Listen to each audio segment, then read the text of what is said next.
Realization. What they'll do is they will put you on a pedestal. They will love bomb you. They will make you feel like you're the best thing on earth, like you're something really special. Somebody or something that they've been looking for and not been able to find anywhere else. You are the one, Neo. You are the one. You're the one who's going to make all the difference to everything. This is a really good way of getting you very, very attached to them very, very quickly. It's a methodology that's been developed and honed by cults for centuries.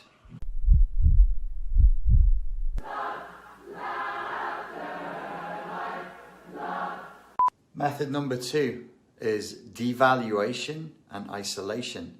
Having brought you in and made you feel so good about yourself and so wonderful and so important, now the thing to do is to pull the rug out from under you, to cut you off at the knees and make you feel worthless. One of the most powerful ways, but it's not the only way of getting that job done, is to throw you into isolation, is to isolate you from family, from friends, from anybody who could give you some kind of feedback from outside of this narcissistic cycle of information that would indicate that what they're saying is nonsense. They want to cut you off from that. They want to keep you feeling bad about yourself, bad about your ability to think, bad about what it is that you believe to be true about the world, and they need to isolate you because they know that isolation is a primary form of psychological torture for any feeling human being.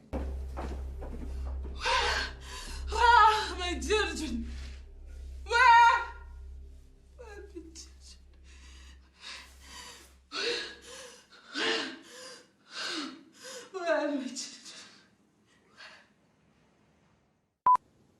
Number 3 is gaslighting. Gaslighting is a term that comes from the 1940s movie Gaslight, in which a man takes it upon himself to make sure that the woman he is targeting doubts her own sanity.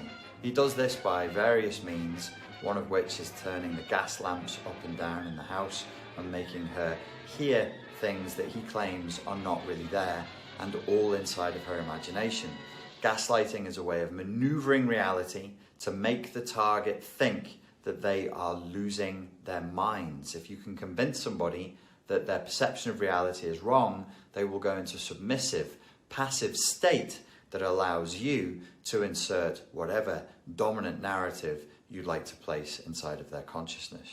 He said I wasn't any liquor. He said I was going out of my mind. You're not going out of your mind. You're slowly and systematically being driven out of your mind. But why? Why?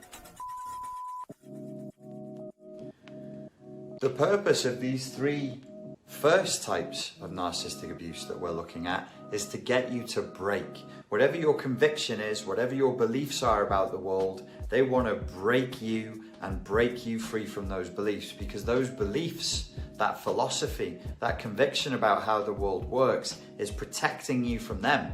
It's your final boundary between you, the soft core of you that they're after, and them.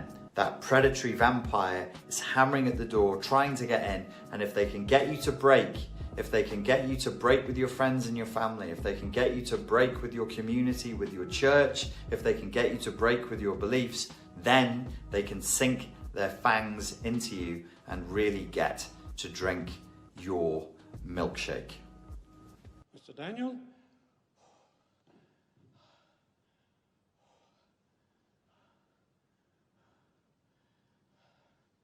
I'm finished.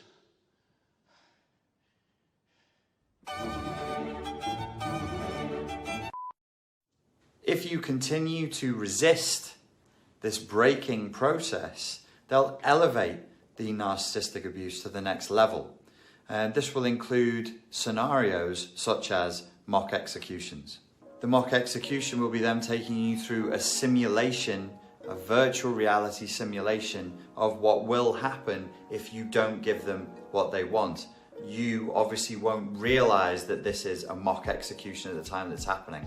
What would this look like? This could look like them packing all of their bags and leaving, only at the very last minute to have a change of heart once they've seen your submission, once they've seen your emotional, terrified response to them leaving. Or it could be them packing your bags and kicking you out.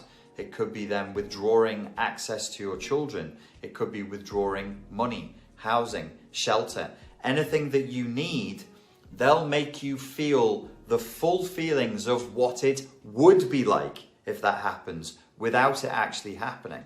This is what I call a mock execution. It's a form of psychological torture, very commonplace across the world and throughout history, to get the subject to break if they're particularly resistant. It's very cruel, but it's very effective.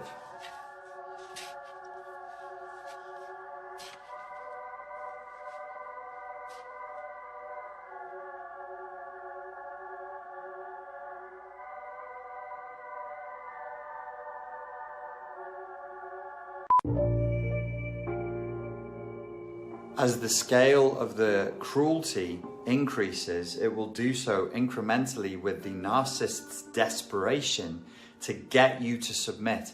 Submission and the breaking of who you are is the end goal. They can't have you fighting back.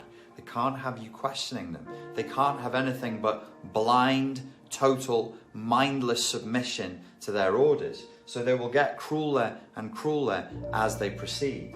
Trauma bonding is one of the cruelest things that you can do to a human being.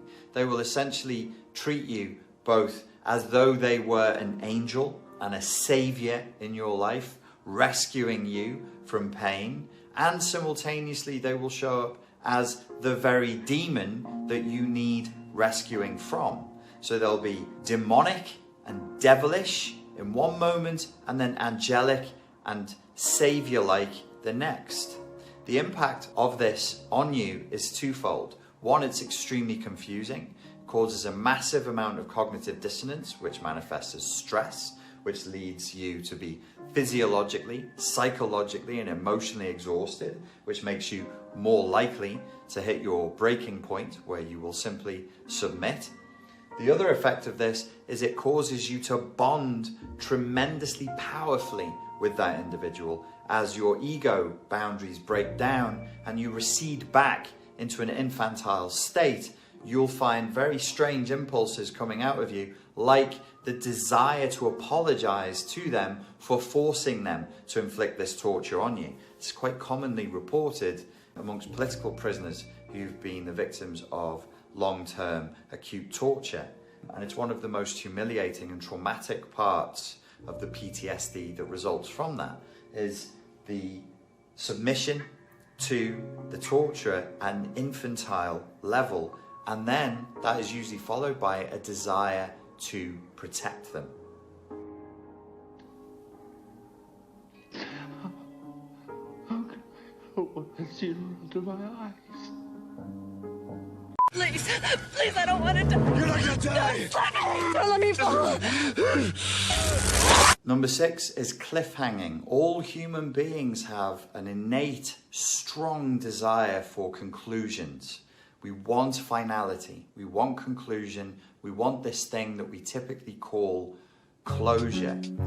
The narcissist and the psychopath know very well if they keep cliffhanging you, if they keep taking you to the point right before you get closure and then withdrawing that closure, that will create an enormous amount of stress in you, and that will lead you towards breaking point as well. At this point, we might be looking at the scenario where actually the narcissist is no longer looking for your submission.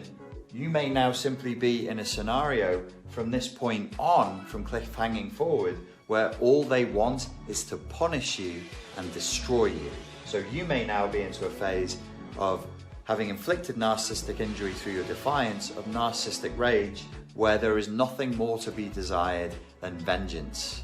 And then things get very, very nasty indeed.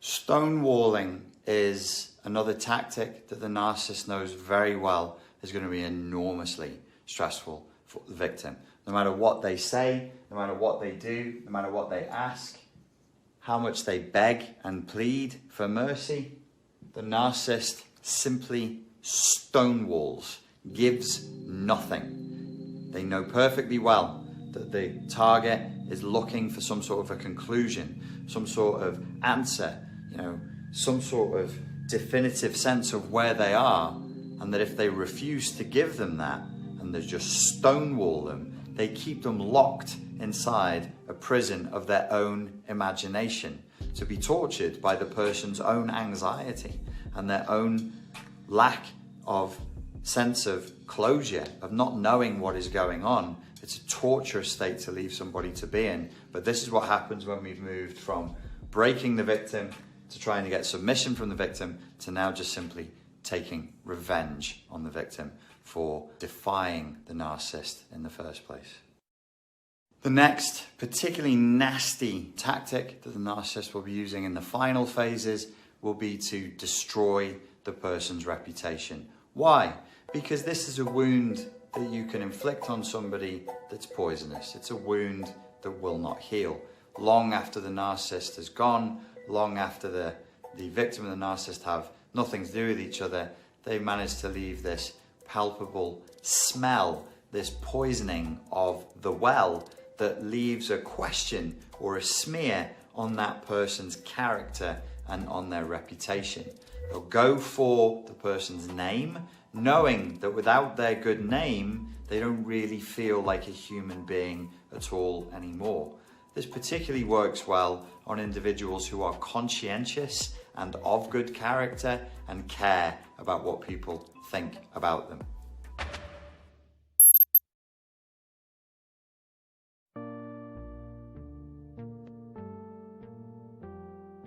The final tactic and the nastiest thing that will be done is the brutal discard. They will do all that they can to make you feel the full pain and the full smart of this phase as much as they can. I've spoken to narcissists who say that they put themselves in that person's life, they give them a lot of attention, they made their presence felt and known as much as possible 24/7 to an almost claustrophobic degree, deliberately knowing that at some point they're just going to withdraw completely from that person's life and discard them, knowing that the person will be deafened by the silence of the narcissist's absence. It's a deliberate tactic to induce as much distress and pain and trauma as possible.